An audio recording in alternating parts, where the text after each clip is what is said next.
soyez les bienvenus pour suivre avec nous ce 15h du 15 janvier 2021, les titres qui vous seront développés.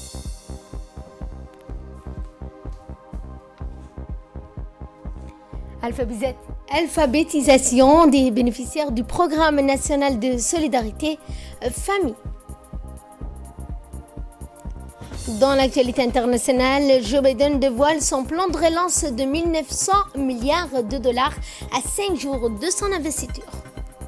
Bonjour à tous et nous entamons ce journal par cette convention d'investissement paraphée hier par le ministre du budget Abdelkarim Adencher et la ministre du logement Amina Abdi, une convention d'investissement portant sur un projet de construction de 10 000 logements avec le PDG du groupe Palmeraie Développement, Monsieur Hicham Badera Soni. Il s'agit d'un groupe marocain réputé dans l'immobilier social, le moyen standing et l'immobilier de luxe. Le financement est destiné à la construction de logements sociaux. Cette cérémonie a vu la participation du secrétaire général de la présidence, M. Mohamed Abdullahi Waes, de l'investisseur Liban Ismail Omar, du chef de la cellule de la politique fiscale, M. Abdel Fattah Moussa, un projet qui s'inscrit dans le cadre de la politique de logement Un toit pour tous du chef de l'État, Ismaël Omar Guelleh. Je vous l'annonçais dans les titres, le ministère des Affaires sociales et des Solidarités, en collaboration avec l'Union nationale des femmes djiboutiennes, a lancé les premières séances d'alphabétisation des bénéficiaires du PNSF.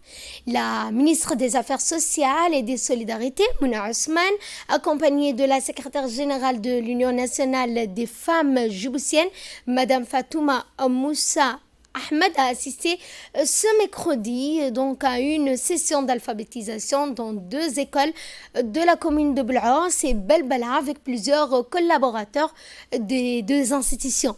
La visite des 2 responsables a été l'occasion de s'imprégner de l'engouement des bénéficiaires pour le programme d'alphabétisation, consciente qu'elles sont dans son impact sur la capacité à lutter contre la pauvreté et à entrevoir l'avenir avec l'atout considérable qu'est la maîtrise de la connaissance. Le coordinateur national du programme, Abdullahi Omar, a fait le point au cours de cette manifestation sur l'alphabétisation des adultes à la délégation en mettant en relief les retombées et impact positif de cette séance d'alphabétisation pour les femmes.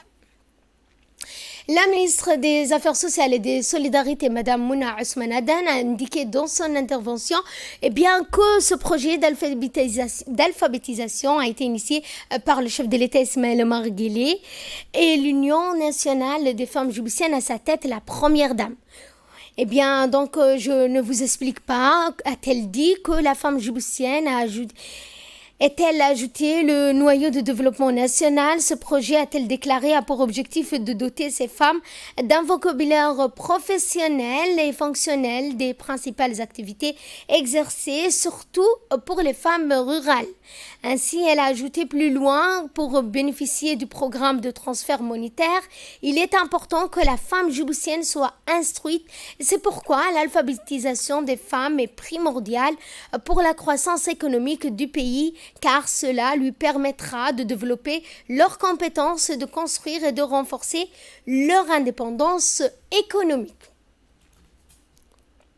Dans le reste de l'actualité, le colonel Waes Omar Boghoré, commandant de la garde-côte, a accueilli mercredi dans l'enceinte de la direction générale des gardes-côtes l'ambassadeur du Japon accrédité à Djibouti, M. Atuska Omio, pour une visite dans toutes les installations des gardes-côtes.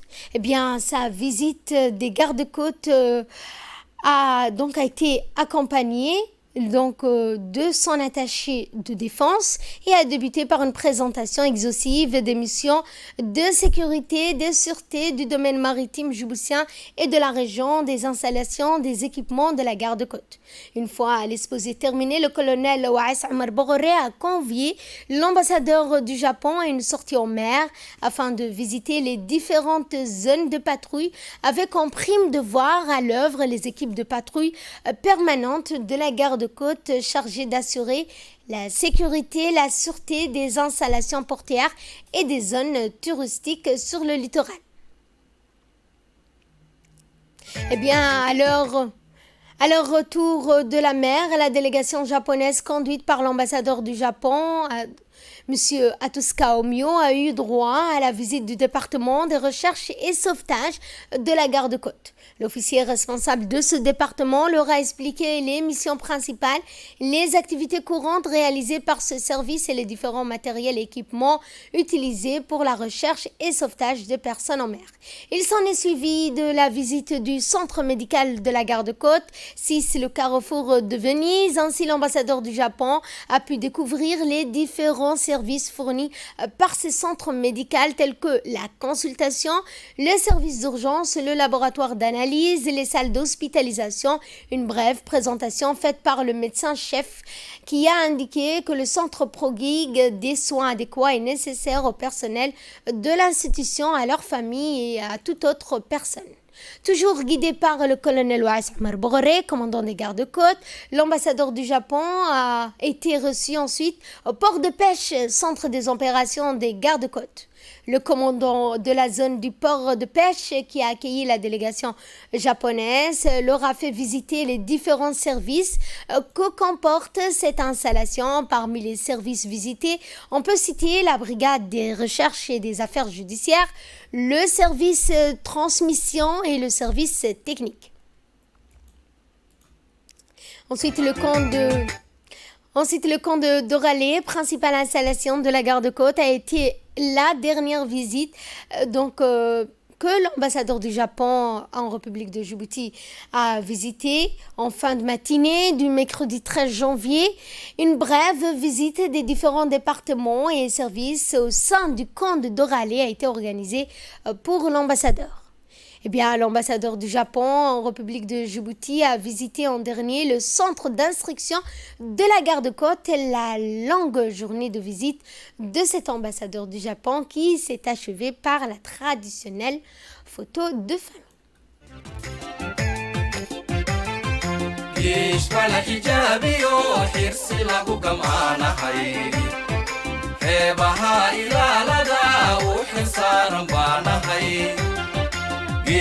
الحجابي وحرصي له كمانا حي حيبها إلى غدا وحصارا بانا حي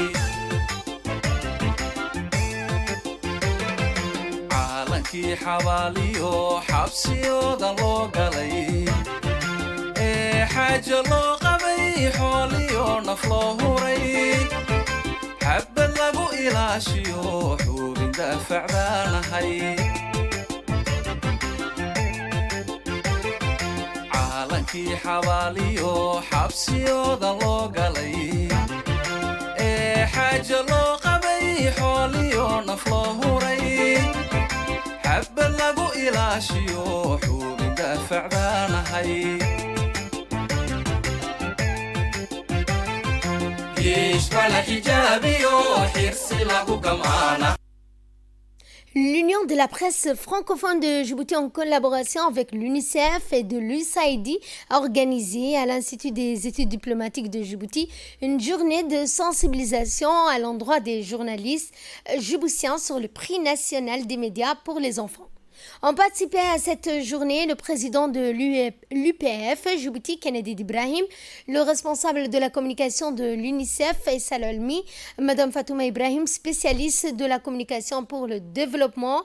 Et bien, lors de cette journée, une présentation de la Convention internationale des droits de l'enfant a été faite. Celle-ci a été adoptée en 1989 par les États membres de l'ONU et met en avant 4 principes fondamentaux concernant les enfants: la non-discrimination, l'intérêt supérieur de l'enfant, le droit de vivre, survivre et se développer, ainsi que le respect des opinions de l'enfant, surtout en cette période de Covid-19. Aussi, le rôle des médias dans la promotion des droits de l'enfant a été abordé. Les journalistes jouent un rôle primordial dans la promotion, la protection des droits de l'enfant.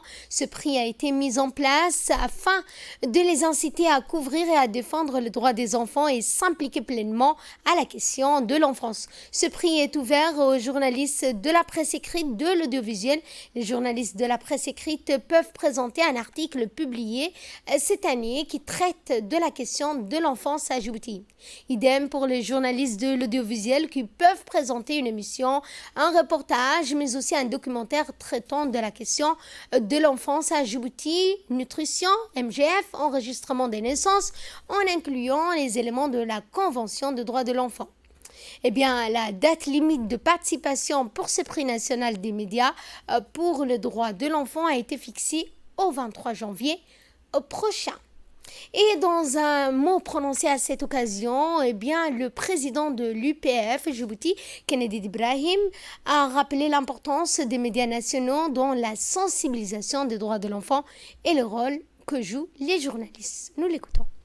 C'est une journée de sensibilisation à l'endroit des professionnels des médias, surtout les journalistes, pour qu'ils puissent participer à ce prix qui est initié par l'Union de la presse francophone en collaboration avec l'UNICEF et l'USAID.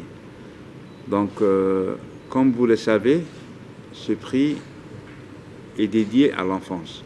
Parmi les professionnels des médias, surtout les journalistes, on va essayer de promouvoir à notre niveau la promotion des droits des enfants à travers des reportages, aussi bien dans la presse écrite que dans l'audiovisuel. Donc,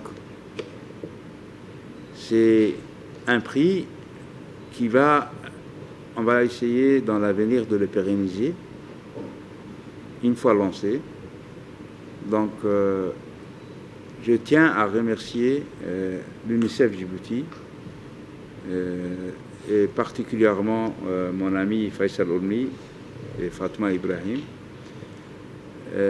qui ont vraiment été à l'origine du lancement de ce prix.